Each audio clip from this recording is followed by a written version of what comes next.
Welcome to the Prophecy Club. Our topic today is only deep prophecy students would get this. Now, I normally try to keep personal things out of the program. It's not about me. But today I think I can bring you some encouraging word from a couple of conversations that my wife and I had. I think you will find this very encouraging, very interesting. I think you'll like the program. Okay, first of all, Friday night Bible study, 6:30 to 7:30, and I am going to be starting, I think, in like Revelation 8 or 9, somewhere in there by the time you see this. Also, let me get a couple of things out of the way. If you have gold or need gold or silver, 800-200 gold. If you have cryptocurrency you want to put into an IRA, go to blocktrustira.com. If you want one of the prepper bars, be it gold or silver, 844-741-1776, especially if you have an IRA or 401k. And if you want your car to start when the suitcase nukes go off, you want to get one of these on your car. They also have them for your house. And you get it at empshield.com. Use promo code Prophecy. And also there's a moving sale going on at Joseph Kitchen right now.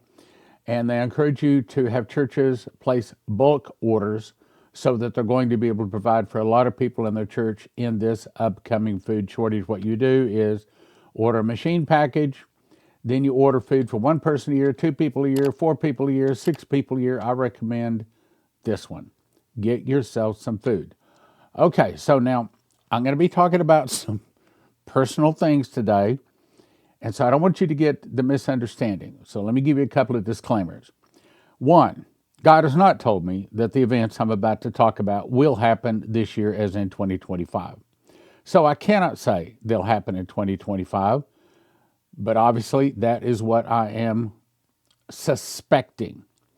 We're watchmen. Matthew 24:42 says, "Watch therefore, for you know not what hour your Lord doth come. But know this, that if the good man of the house had known and watched the thief would come, he would have watched and would have not suffered his house to be broken up. Therefore, be ye also ready, for in such an hour as ye think not the Son of Man cometh." So that means nobody really knows. But this verse says, yes, we're still to watch. Watch. "Take ye heed, watch and pray, for you know not when his time is. For the Son of Man is a man taking a far journey, about 2,000 years, who left his house and gave authority to his servants," that's us, "and every man his work, and commanded the porter to watch." So we are commanded to watch. Let me say it again. We're commanded to watch. Again, I'm going to bring you some encouragement here, okay? "Watch ye therefore, for you know not when the master of the house cometh, at even or at midnight, or as the cock crowing, or in the morning, lest coming suddenly he find you sleeping." We don't want to be sleeping. "And what I say unto you, say to all, watch." I think it was 52 times in the King James Bible you find the word watch. So he says a lot we are to watch. Now, here's part of the good news I want to bring to you. So let me say it this way. Let me just have your attention for a minute. You know, I've been studying Bible prophecy since 1976. My wife and I have been married for 42 years. So for 42 years, she has been hearing, the fall of America is start with an internal revolution, or some kind of boogeyman is coming. And likewise, my 2 sons and my daughter, they've been around this. They grew up in this. They grew up doing crusades. So, I mean, when I say 2 sons, I actually have 3 sons, but I'm talking about the 2 that were out on the crusades and stuff like that. Okay. This is what I want to say. We all get tired of nothing happening. Okay, so we hear these warnings, and most of the time they don't come. And the natural side of us wants to say, "Are you lying?" No, I'm not lying. "Well, how come it didn't come?" Well, we're supposed to try to pray it away. It's kind of like, I like the analogy of the person that stops someone on the road and say, "Man, don't turn right. If you turn right," some guy sprinkled a bunch of nails upon the road there, and he's trying to get more people in to fix flats to get his filling station to do more business. Don't go right, go left. Now, if we don't listen to the warning and we turn right, we wind up pulling the nails out of our tires. That's the way it is with a lot of this. A lot of this God doesn't want to bring. He's not willing that any should perish, but he wants all to come to the saving knowledge of Jesus Christ. So he doesn't want to bring these things. But as watchmen, and if you watch this program, you are a watchman. I'll say if you watched it more than a couple of times, you're a watchman. So he wants us to watch, he wants us to warn, and he wants us to pray that they don't come. Remember the scripture that says that he's looking for someone to stand in the gap? If you can't find someone to stand in the gap, if you can't find someone to pray away, then it comes. Now, let me make my next point. Don't get tired of nothing. In other words, don't get tired of nothing happening. Don't even want it to happen. Watch for it. Warn for it. Ezekiel 33:6 says something, and more than what it says, I want you to see something that's not there, okay? But if the watchmen, that's us, see the sword come and blow not the trumpet, and the people be not warned, if the sword come, and take any person from among them, he is taken away in his iniquity, but his blood will require the watchman's hand. Meaning, as a watchman, we are commanded, when we see a sword coming, we're commanded to warn the people. Now, here's the point I want to say. What is missing from that verse? It doesn't say that the watchman has to guarantee that the sword comes. In other words, the watchman's job is to watch for the sword. If he sees the sword coming, to blow the trumpet, to warn. He's not responsible to see that the sword arrives. Maybe that the first sound of the trumpet, the sword turns around. Happy day. Maybe the sword gets hungry and goes home. I don't know. So thou, O son of man, I've set thee as a watchman unto the house of Israel. Therefore, thou shalt hear the word at my mouth. So that's our job, is to discern when it's God, when it's not God. And if it sounds like God, if it sounds like a sword, warn them from him. Now, again, that doesn't necessarily mean it has to come to pass. Now, with that in mind, I'm going to go off the limb here just a little bit, a couple of these. I'm going to give you some of my opinions. The big thing I want to call your attention to is the one in yellow, the food shortage. I talked about this yesterday. But let me briefly cover it because I want to say that the top top 5 of those, it's possible they could come to pass this year. And that's what I want to try to paint a picture. I want to paint a picture in your heart of what I see, because I'm bathed in this all the time. And when I wake up, I start praying, Lord, what do you want to say in the program tonight? Not what I want, not what the people want. What do you want? What do you want to say? And it's amazing, the things that he has me say, the directions he has me say. There are times when emails I've got from you, thank you very much for your emails, show me the direction. Sometimes I'm even watching Fox News and I get a direction. Sometimes it comes from none of that. Sometimes it just comes from in here. Now, let me try to paint a picture for you, and I'm just going off the top of my head here, which I think will help you to see what I see in my heart. Okay, so the first thing is suitcase nukes. When you got 38 different people, prophecies, dreams, visions, angel visits, saying suitcase nukes, in my mind, that's a given. There is no question. Suitcase nukes will hit America. I mean, I'd love to think, one of them was Dimitri Duduman. Okay, so I'd love to think that we could pray that away, and we're certainly trying. But if you look at what Jason Meeks was told, he was shown first there was a change in the financial system. Then there was rejoicing in the streets. We've not seen either one of those. Okay, Trump was inaugurated. We didn't see any rejoicing in the streets. We saw more rejoicing in the streets at the Super Bowl or at the national championship basketball thing, or baseball, or hockey. We didn't see rejoicing in the streets over Trump getting in. We haven't seen those.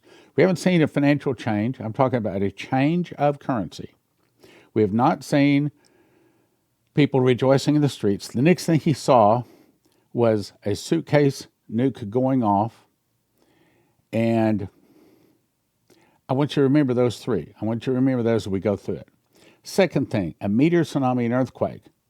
What could cause that? The primary cause of the meteor comes if we split Israel. Okay, so here I am. I'm recording this 4/25 of 2025 at 1:06 in the afternoon.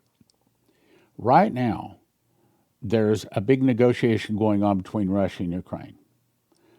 Trump is saying if something doesn't happen pretty soon, the U.S. is just going to walk away from it. Trump is trying to be encouraging. He's trying to say he thinks they can make a deal. Same thing, we're talking about the big bugaboo with the tariffs of China. Trump has tried to say, yeah, China wants to make a deal, but China is saying, we don't necessarily want to make a deal. We're not in any hurry to make a deal at all. And we're not even going to talk to you about making a deal till you drop the tariffs. Trump is saying, I ain't going to drop no tariffs. You're going to come begging at my door. You need me, I don't need you. Meaning we can probably look at that number 3, food shortage. At this point, based upon what we hear coming into our ears, you can count on it. Food shortage and everything else coming from China is just about to stop, as Brandon Biggs said, and also Dana Coverstone. Saw the Baltic Dry Index dead. Nothing on the oceans moving, period.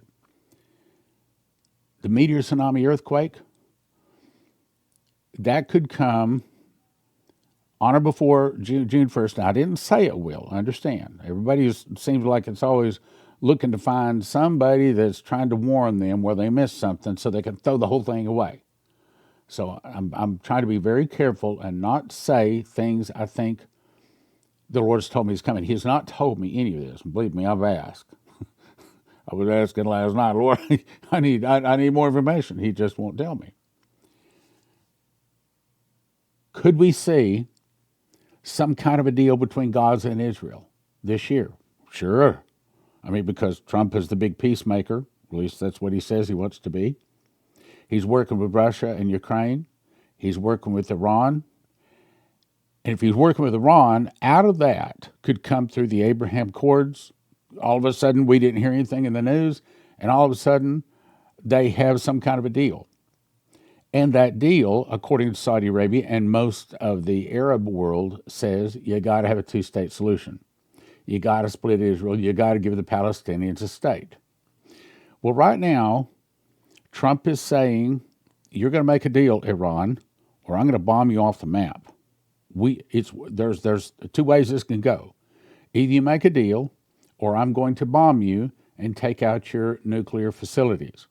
Russia has already claimed if you bomb Iran, there's going to be a catastrophe. In other words, Russia will attack and destroy America. So what makes me think, I don't think that the Russia attacking America is yet. The prophecies leading up to that has just not been fulfilled. So I have to believe that at least we're not going to bomb Iran. So probably that means that we'll see some kind of an agreement. Now, could we see part of that agreement would come to a conclusion of October 7th between Gaza and Israel? Yes. The whole Arab world? Yes. And could it involve giving the Palestinians a state? You remember the prophecy said that Israel will give the Palestinians a state, but it'd be a temporary measure to allow the Israelis time to strengthen the military. We're going to cover that in just a minute. Well, the very first prophecy says, here I've got it. Let me see if I can, I don't know that, here it is. Okay, let me go through this. I know I've been through it many times, but if you want to get what is on my heart today, if you want to see this the way I see it, you got to be really familiar with this. It's not just read through it, but I mean, you've got to really know it, okay? 2002, so this is 23 years ago. Arafat going to the hospital. 2 years later, it happened. Israel will give the Palestinians a state. It'll be a temporary measure to allow the Israelis time to strengthen the military. I think out of this, Israel is going to see, and America is going to see, that really neither one of us have the strength to overcome all of the Arab world, and that's what it would take for Israel to have peace. And by the way, Ezekiel 38, many times in there, it says, and they will be dwelling in peace, all of them in safety. So by the time Armageddon gets here, Israel has basically vanquished their enemies. They've destroyed all of the Arab world, their enemies around them. Oil will be discovered in Israel. Oil will make the Jews willing to fight for the land. Now, I want you to look at number 6. I want to show you something. Number 6, Israel and America will go against most of the rest of the Arab world. I think that is when America gets attacked by Russia. Now, let me jump to the next one. See, that's 2002. Now let's go to 2006, top right corner. Omer ushers in Palestinian state. We think, I said we think, we're not sure. We think the Omer part of that is the counting of the Omer, which is the 49 days between first fruits and Pentecost. This year, it is April 13th through June 1st. So that would mean that if it's going to happen this year, and if Omer is counting of the Omer, then we would see a Palestinian state given on or about or before June 1st of this year. Okay, well, how's that work?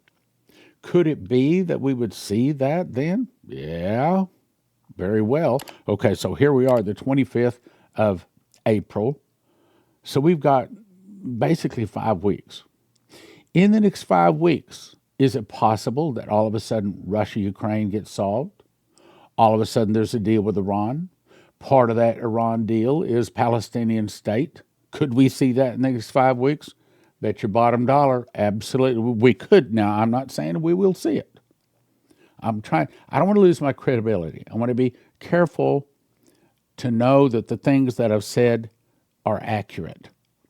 So as a watchman, I'm doing my best to try to warn you. Omer ushers in Palestinian state could happen on or before June 1st. Now, if that happens, does that mean that the meteor, tsunami, and earthquake happens immediately? Probably, because if you go back, every time America has turned against Israel, we are hit within 24 hours. Every time. There's none of this 2 or 3 weeks or even 2 or 3 months. So if that's true, in other words, God is trying to say, if you mess up, America, if you go against my Israel, if you go against my land, against my people, I'm going to slap you immediately. So based upon past experiences, we can expect to see the meteor, tsunami, earthquake, that whole scenario, the splitting of America within 24 hours, for sure within 2 or 3 days, for sure within 2 or 3 weeks. Okay, so what does that mean? So that would mean that there's a very good possibility that by the first part of June, we could see the Great Lakes open up all the way down to the Gulf of Mexico, basically the East Coast, the West Coast, demolished. As a result of that, number 3 says one of America's greatest times of need. At that point, all of a sudden, forget the tariffs. Forget just about everything. Great Lakes open up all the way down to the Gulf of America. East Coast, West Coast basically devastated. At this point, America is wondering if it can survive. It calls to the world, please come and help. We've been helping you all of these years, and our good friend Israel refuses to help America. Why would that be? Because we just twisted Israel's arm. We just made Israel force themselves to give the Palestinians a state. They're not happy with this. Then, now, if you look at number 5, here, see the orange, yellow, the orange arrow off to the left? Now, on this one, I want you to notice number 6, down at the bottom left. Orange, yeah, it's the same thing. Israel and America go against most of the Arab world. Israel has attacked America, sends troops. Same event. Now, in my opinion, and that's what I'm bringing you here today, I don't think that we're going to see Israel getting attacked and America sending troops until after, look here, oil is discovered in Israel. Now, if I had the money right now to go drill a well in Israel, we're probably talking 6 months to get the rig built, a month to move it to Israel, 2 months to assemble it, another 3 to 6 months to drill to the test depth they want to drill to. So we're talking a couple of years. So all of a sudden, maybe this part of it, from number 6 down, and from here, number 5 down, maybe we've got some time on that. Maybe that's 2 or 3 years. I hope so. Then as a result of that, the rest of that happened. But if you look at the very bottom one, it'll start with an internal revolution, meaning the internal revolution is not coming until there's a Palestinian state, until oil is discovered, until Americans start protesting us sending help to America. Now, let me tie something else in here. Remember Shane Warren, I'm not going to read all of it, okay? He basically says there's a financial storm coming. All right, now what could cause that financial storm? We're already seeing China dumping their bonds. They say they're dumping $2 billion worth of bonds. What does that mean? That means the value of the dollar is going to start dropping.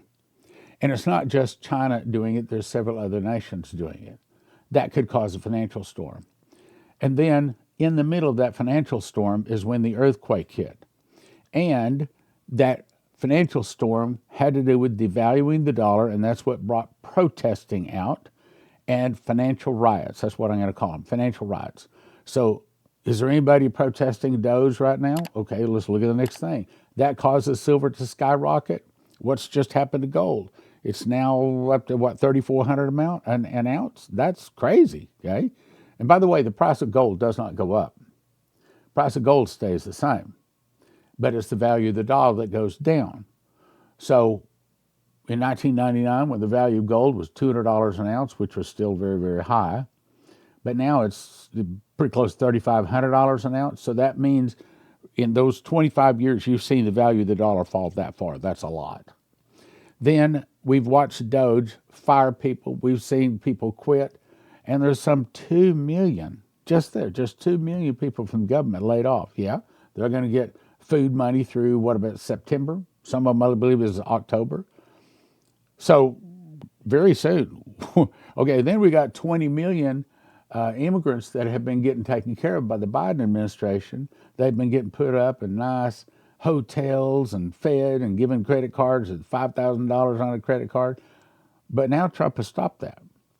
We haven't seen protests yet, but it could start coming any day. My point is, all of this could be happening this year. That's my point. Then the next one would be the devaluing of the currency is caused by buying oil in another currency. That started June 9th of 2024, okay? That's when the agreement between Saudi Arabia and America ended. The next day, June 10th, is when they started selling oil in Chinese yuan. And we expected it to crash the dollar almost immediately, but it has not. The dollar has been amazingly resilient. Now, as a result of that, we see miracles return to the church, miracle revivals. Now, let me remind you this. We covered this back in, March. The show has begun. I think this is saying that all of the prophecies that we saw are about to start. Now, they don't mean they all happen all at once, but the beginning ones are now beginning. That's what it's saying. So he says, today in prayer, I heard the Lord speak. The show has begun. I heard a carnival barker shouting, ladies and gentlemen, come one, come all, see the greatest show on earth, meaning the last great show between light and darkness has begun. There wasn't an empty seat in the house, meaning there's no pre-trib rapture. At this point, no one is left. No one is going anywhere. All the seats were filled. There were 3 rings, a large one in the center with clowns amusing the crowd. So one of the tactics is, one of the things going on is they're trying to amuse people with ball games and all sorts of things. The small ring had the Russian bear riding a bicycle and a large leopard Muslim jumping on crates and a parrot. And that's what we see basically from the dark side. We see the Russians and the Muslims buddying up, and we see people that are listening to CNN, ABC, CBS, NBC, and they're parrots. They don't have an opinion themselves. They haven't done any research. You ask them, well, why do you not like Trump? Well, he's a racist. Well, why do you not like Trump? Well, he's a racist. That's all they can say. They're just parrots. They just repeat what they heard on the news. They don't really know themselves. They're just a parrot. In the large ring was the ringmaster. That would be Jesus' angel. With the U.S. Constitution, the ringmaster was upset, ripping pages out of the Constitution, meaning the Constitution is going away. The clowns hosed it down with gasoline, so the Constitution is gone. By this point, it's going to be gone. The parrot was people who just repeated what they heard. All people in the audience cheered, think it was all part of the show. In other words, when the Constitution is gone, instead of people realizing is a very, very big mistake, they think it's a good thing. And at this point, I can see, with all the activist judges stopping what Trump is trying to do, all of the checks and balances stopping the cleaning of our nation, I can see where they would say that. There were 3 computer monitors, means there's 3 things happening at this time. First is a war without bombs. That's where we are right now. War between, words, we just saw Trump talk bad about Putin. Bad idea, Trump. Make friends with Putin. Drop all of the sanctions against Russia. Help Russia to continue to use the dollar. Get our rare earth minerals from Russia, start trading with Russia, make friends with the Russians, do whatever you can, but you want to keep the Russians your friends. As the old saying says, keep your friends close, but your enemies closer. And that's true. Point is, we're also at a war over the tariffs, especially with China. So we are in the war of words. Second is a war with bombs exploding. Third is people running for their lives. And then the whole tent went completely dark. That's the sun going out 3 days before Jesus returns. The blinding light filling the temple is the morning star, Jesus returning and burning all the sin out of the world. This is an overview of what is about to happen. We are now in that season. We're in the season. So let me back up. Can we see the suitcase nukes? Well, we watch for the suitcase nukes when we see a financial change. Are we about ready for a financial change? Oh, yeah. Right now, Trump is saying he wants to get rid of the Federal Reserve, the IRS, and he's not happy with the chairman of the board of the Federal Reserve. So, yeah, we could see a financial change. My guess that we'll see a financial change before the summer is up. Just my guess. At the financial change is also the rejoicing. Oh, also part of that, what Jason Meek saw was massive arrests. There's almost 500,000 sealed indictments right now that could start getting served any day. And we're not talking about illegal immigrants. We're not talking about those arrests. We're talking about senators, congressmen, bankers, international business people. That's the kind of arrests we're talking about. Suitcase nukes, meteor tsunami, earthquake, food shortage, dollar fall, massive arrest, in my opinion. And this is my point. I can see the possibility of all of them happening this year. Now, here's the problem. I can also see all of a sudden none of them happen. All of a sudden, what we think is about to happen just simply doesn't. We've seen that happen now for many years. And that's another point I want to make. Just because these things don't happen, don't get frustrated. Don't give up. It's still important to continue to warn the people.